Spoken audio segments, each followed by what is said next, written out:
Radio Netherlands, the Dutch international service presents Stories from Huambo. The program is produced by Eric Boschema. We would like to advise listeners that the following program contains descriptions of the personal experience of the victims of violence and war. Listeners may find them disturbing.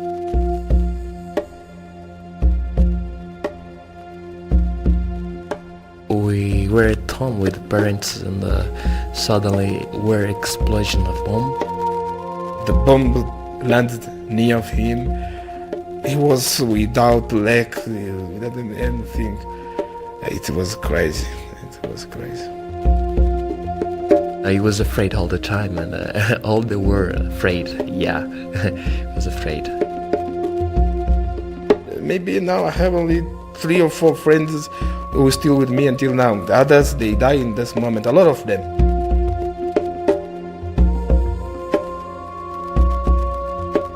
Africa's longest-running war came to an end in April 2002. The conflict in Angola began in the dying days of Portuguese rule. As in so many former African colonies, the country's unifying factor had been the colonizers. Within months, war broke out between ethnically based groups. It was a conflict fueled by the Cold War. The United States and the Soviet Union were waging proxy wars throughout the Third World. But the Angolan conflict didn't end with the Cold War. It was only in 1991, under United Nations mediation, that the MPLA government and the UNITA rebels signed a peace agreement. In September 1992, elections were held. The MPLA candidate, President José Eduardo dos Santos, won nearly 50% of the votes. The UNITA leader, Jonas Savimbi, got only 40% in an election declared free and fair by international observers. Dr. Savimbi alleged fraud. He left the capital, Luanda, and went back to his base in the province of Huambo. He then launched what many describe as the bloodiest phase in Angola's long-armed conflict, the War of the Cities. Within months, UNITA had taken over 2/3 of a country twice as big as France. Eventually, 10 of Angola's 18 provinces were in rebel hands. UNITA also took control of several provincial capitals, including Huambo. Before the war, Huambo had been Angola's second-largest city. It lies in the central highlands of Angola. It has wide avenues, beautiful colonial buildings, and was once a key stop on the Benguela Railway, one of Africa's legendary lines. All that changed in January 1993. E foi num belo sábado, por volta das 15 horas, que nós tínhamos que sair para uma atividade da igreja. It was a beautiful Saturday afternoon. At around 3 o'clock, we had to go out to attend a church activity. When we got near the offices of the provincial government, fighting broke out between the army and UNITA. It was horrible. We weren't prepared for anything like that. We thought it would be like other clashes we had had in the past, that lasted only for 24 or 48 hours. But this was much, much worse. Azenildo was 13 when the siege began. Helder was just a few years older. On 19th of January of 1993, we were at home with parents and suddenly were explosion of bomb. So from this day and March of this year, we really lived this war. Did you stay at home the entire time or did you go out? What did you do? I was at home and just kept myself. Estive fora da minha família durante 9 dias, porque quando começou a guerra eu estava fora dos meus pais. I was separated from my family for 9 days, because when the war started, I wasn't at home.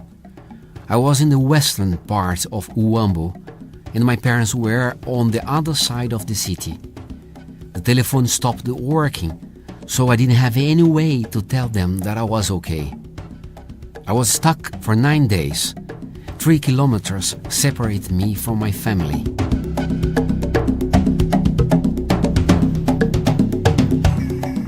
When the siege began, Luciano had already been through a lot. At the age of 18, he'd been forced to serve in the Angolan Air Force. He was discharged only 7 years later as a result of the peace agreement signed by the government and the UNITA rebels in 1991. Luciano decided to return to Huambo. It took him time to get back to normal life, But then he started helping his brother-in-law, who was a mechanic. At night, he was studying at Huambo's renowned agricultural institute. Isto tudo começou num sábado. Eu vivia dentro da cidade, mas a minha mãe vivia num bairro. That Saturday, I had decided to visit my mother, who lived about 12 kilometers away from the center of Huambo. When the fighting started, I tried to get back to the city, but all the roads had been cut. I went back to my mother's house. UNITA forces started coming around because they were rounding up young men to fight for them. They came to our house several times, but my mother was well known in the area, so she was able to hide me. But I had to stay in a room for the entire 55-day siege. The only time I left the room was to go to the dining room to eat. Durante esse tempo, nós não tínhamos absolutamente nada para comer. We had absolutely no food at all. We had to walk far to get food and bring it back to where we were staying. We would go out every morning very early, but by 6 a.m. there would be so much fight that we would have to rush back home. In the evening, we would go back out to try to get a bit of water. The hunger people in Huambo felt is something 29-year-old Francisco still remembers vividly. In begin, some of them, they have the food at home just because they bought it before. But after that, the food is finished. Sometimes we have to fight to go to the place to take something, maybe small thing to eat. Yeah, but you fight, sometimes die a lot of people, like me, friend of mine. Maybe now I have only 3 or 4 friends who are still with me until now. The others, they die in this moment, a lot of them. Francisco has a namesake in Huambo who's 25 years old. When the siege began, he'd already had a rough life. Francisco's father abandoned him at birth. Then UNITA kidnapped his mother. At the age of 5, Francisco went to live with his aunt, but she was too poor to take care of him, so he wound up on the streets. For 6 years, he lived there with friends. Then came the fighting. A guerra foi difícil e a guerra destrói. The war was difficult. War destroys things. It's something you can't forget. War is war. Suffering is suffering. We took refuge in a place where the bombs couldn't hit us. We were safe there. There were more than 300 of us. We had to struggle every day to get food and water. Every day more people would come. Some of them were wounded. We also saw lots of dead people. When there's fighting, people always die. I was sad because I was thinking that I didn't have a mother. I didn't have a father. I was alone. I was wondering when my day would come. I thought it would be better to be dead because I couldn't take the suffering anymore. Victoria has seen and experienced a lot over the past 65 years. Life had been relatively good, says Victoria, at least until the siege. E o Huambo era dividido de São João para aqui. Huambo was divided from São João to here in Uptown. A little bit further on was the MPLA area. No city should have to go through anything like this. We had to build a bunker to hide from the air raids. When the MiG jets from the Angolan Air Force would come, we'd go to the shelter to hide. When they passed, we'd quickly come back out to make something to eat. And then we'd run back into the bunker. We survived like this for 18 days. Bom, durante esses 57 dias nós fomos esforçados a movimentar 3 vezes, tanto mais que... During the siege, we had to move 3 times. We stayed at my parents' house for 26 days. But then, the bombing raids by the Angola Air Force became so intense that we had to go to another area, to São João. But we soon discovered that the enemy force were concentrated there, because again we got bombed. So finally, we had to take refuge underneath buildings and in tunnels. That's where we stayed till the end of the siege. I was afraid all the time, and all they were afraid. Yeah, I was afraid. Did you talk a lot about it with your family? Yes, we do. And after 25 days, we went to the central hospital where there is a safe place. We walked. We asked military soldiers to follow us. And well, it was very terrible because they were shooting in the way. It was a difficult tragedy to get there, but thanks to God, we reached the hospital without problems. And as you were walking towards the hospital, did you see a lot of destruction? Yes, well, we did. Many persons in the street dead. In the hospital, many persons with wounds and everything. So, yeah. It's something that you won't forget. Yes, something to forget. There's something to forget.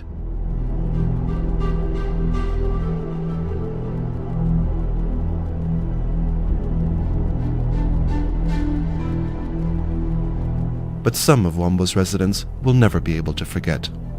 The last day of the siege remains etched in the memory of 19-year-old Edna. Dia 6 de março, numa manhã, o céu estava cheio de nebulosidade. On the 6th of March, in the morning, the sky was full of clouds. There was a lot of shooting.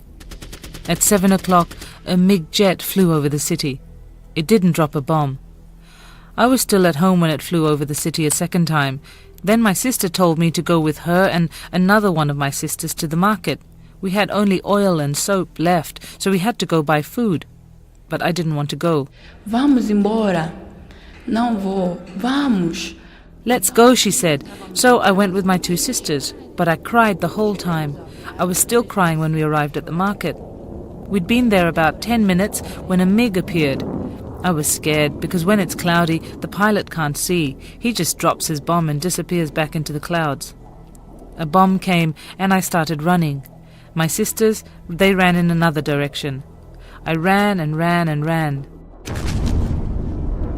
The bomb fell close to where I was. Then everything went black. I could feel my leg burning. I lost consciousness for a while. When I came to, I was in the middle of the square and there were many people lying down. Then I realized they were dead. I got up, but I fell back down again.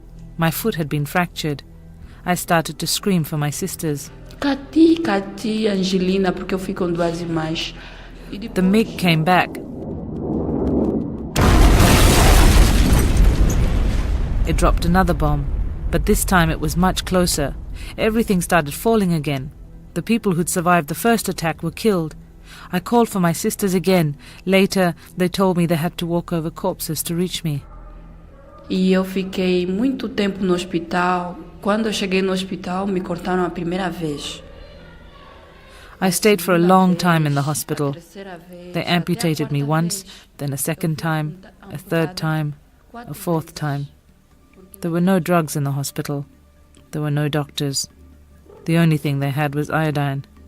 The first time they cut my foot off, then my shin, my knee, and finally my thigh.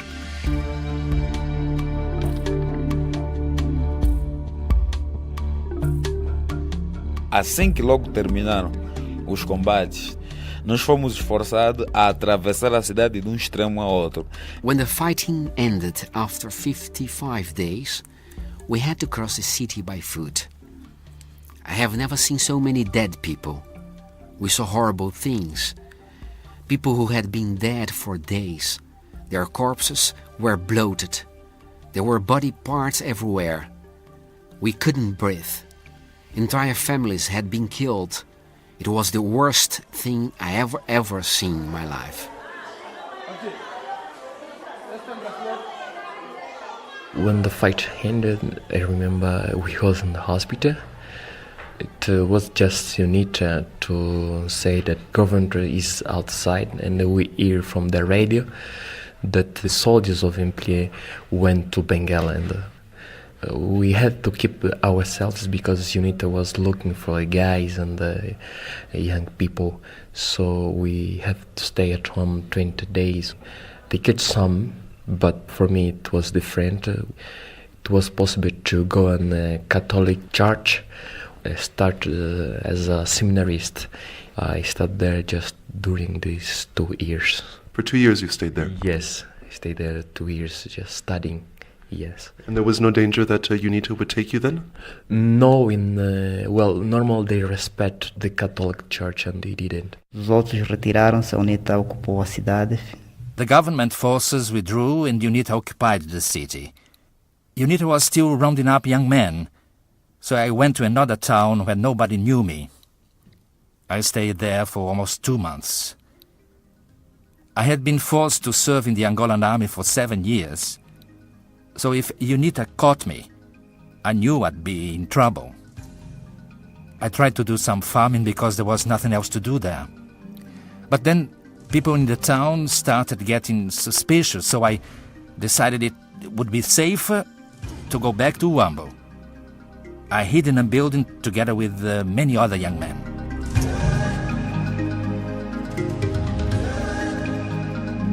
Eu sobrevivi durante os 2 meses. Os meus amigos estávamos a refugiar do vizinho.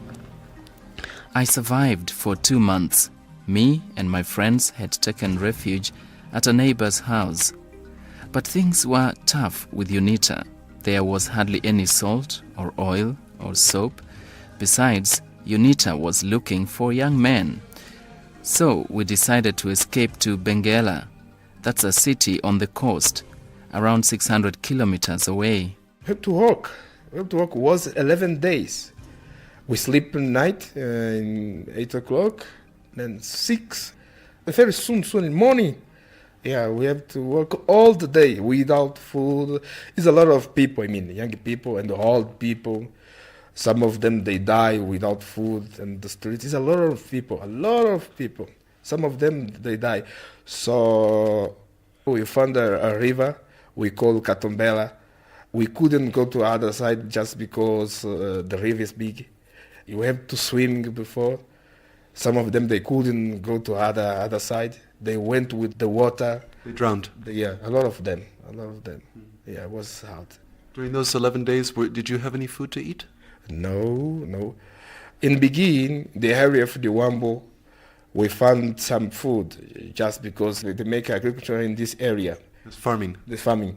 After that, we didn't find any food just because it was in the jungle.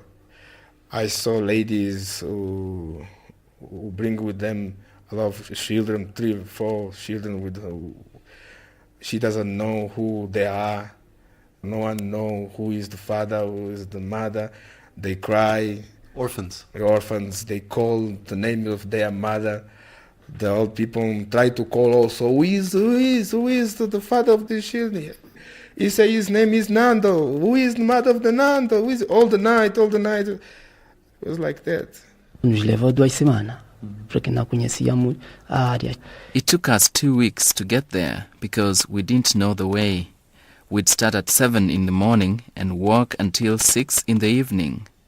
We weren't carrying anything with us, so we'd take corn from fields along the way and eat it. 15 of us left Huambo.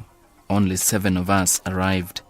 The rest died along the way of hunger and dysentery. A situação já estava muito mal em termos. The situation in Huambo was desperate. There was no food. We were ready to do anything to survive. I had lost everything in the war, but my mother still had some furniture. I remember she gave me 4 chairs.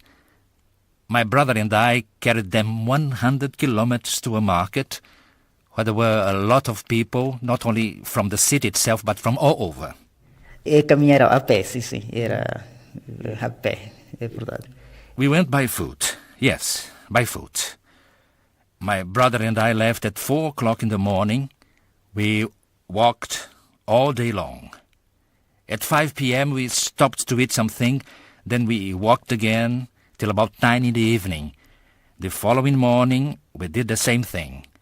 We finally arrived at the market at around 6 in the evening of the second day. That's where we exchanged my mother's 4 chairs for 40 kilos of maize. Algumas pessoas levavam na cabeça. Eu e o meu irmão desmontávamos a motorizada do nosso falecido pai. Some people carried the food on their heads. My brother and I had disassembled a motorcycle that used to belong to my father. We put the maize on it and pushed it back to Huambo. It took us another 2 days to get back. It was exhausting. We had to make this journey several times. That's how my family survived. Bom, nós tivemos que sair daqui do Huambo primeiro porque aqui o meio não facilitava. We're forced to leave Huambo because it was impossible to farm around here.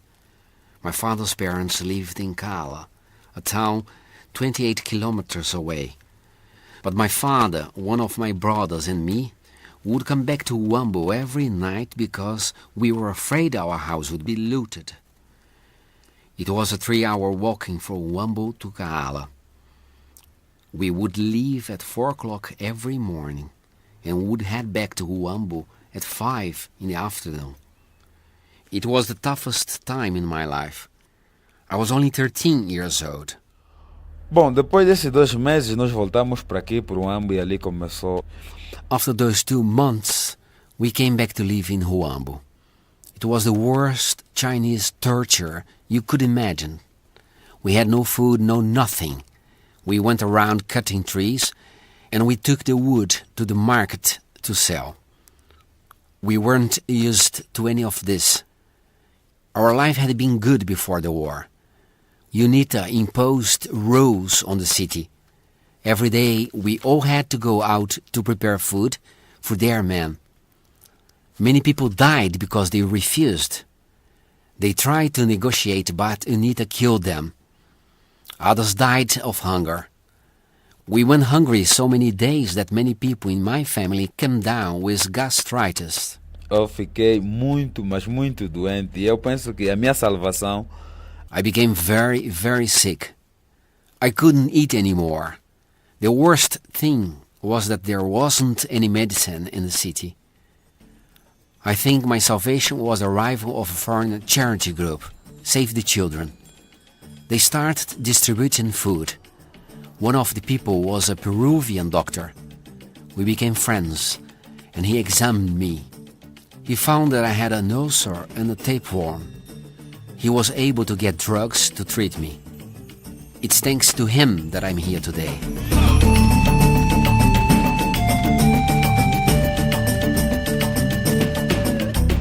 Francisco had lost so much weight when he reached the coastal city of Benguela that no one recognized him.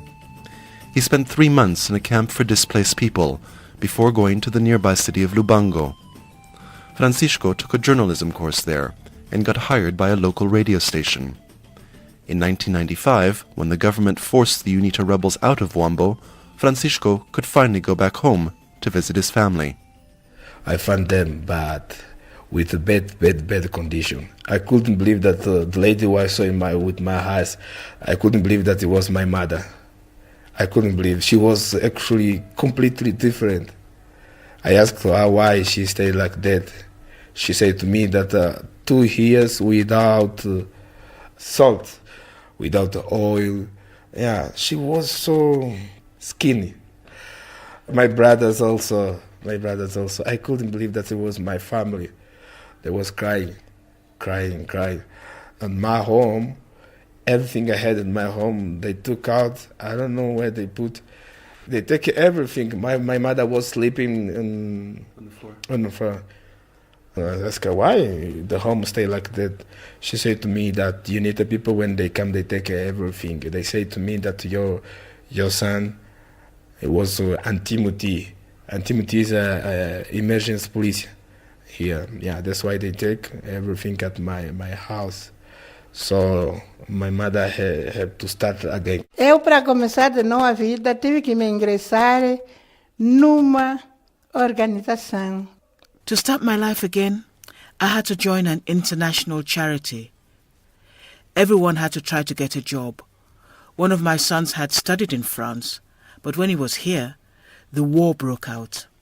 So he had to fill bags to survive. I worked for 6 months for the Catholic Relief Services. Then I moved to the International Red Cross. I worked there till 1998. Num belo dia, eu saí do trabalho, só sentimos projetil cair ali à frente. One day, when I was leaving work, a bomb fell in front of the house. Then another one, then another. 3 bombs. That was enough to make anyone run. We'd seen it all happen in 1993. People didn't want to go through that again. They ran to the airport. They were trying to escape to Luanda. I remember one day I was here in the radio in the studio. It was in the morning, maybe 10 o'clock. I was making a program. So they start to shell bombs. But when they stop, behind of the radio, people was crying. I went there, was a young boy, was almost 18 years old. He was with a bicycle. The bomb landed near of him. He was without leg, without anything. It was crazy. It was crazy. Os meus filhos foram. Eu disse, não vou, já estou velha. My children left. I told them, no, I'm staying. I'm old. I'd rather die here than go with you. Besides, I had a job with the International Red Cross. I knew I'd be able to eat and live. It didn't last long. It wasn't like in 93 when MiGs were bombing the city. This time, it was only UNITA shelling.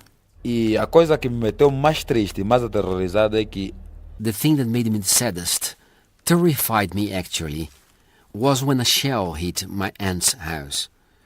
Not some distant family member, but my mother's sister. Their house was destroyed, and all of them were killed. I told my parents that we couldn't die like this, all of us at the same time. E eu peguei apenas uma pastazita, onde tinha uma calça a mais. I took some money and some clothes, and I told them if there were any way to leave, I would. There was only one way out to Huambo, by plane. The military were the only ones flying in and out of the city, and they only took soldiers and wounded people. But there were many other people like me who were trying to escape. We'd storm planes when they landed. There were so many people on the plane that it couldn't take off again. I had a friend whose brother was a pilot. They helped me to get on the plane to Luanda. I finally got out on December 22nd, 1998. A partir daquela data, nunca mais vi nenhum. Porque já tinha bolsa. I never saw my children again. One had a scholarship to study abroad and he left. The other son never wanted to come back. He says that the fighting will return.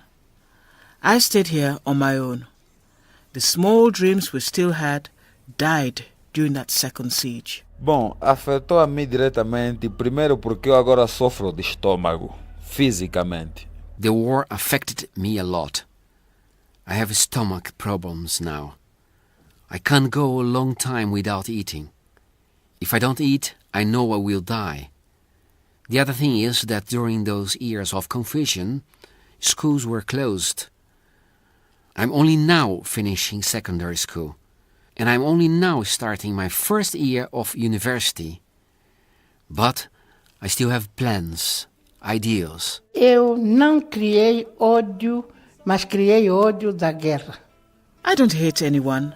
I hate war. But that's nothing new. In the countries where people are now living happily, they had to go through the same thing as us. The worst thing about our war is that it lasted for so long. It became a war between brothers. There was no reason to divide this country. We are all sons and daughters of Angola.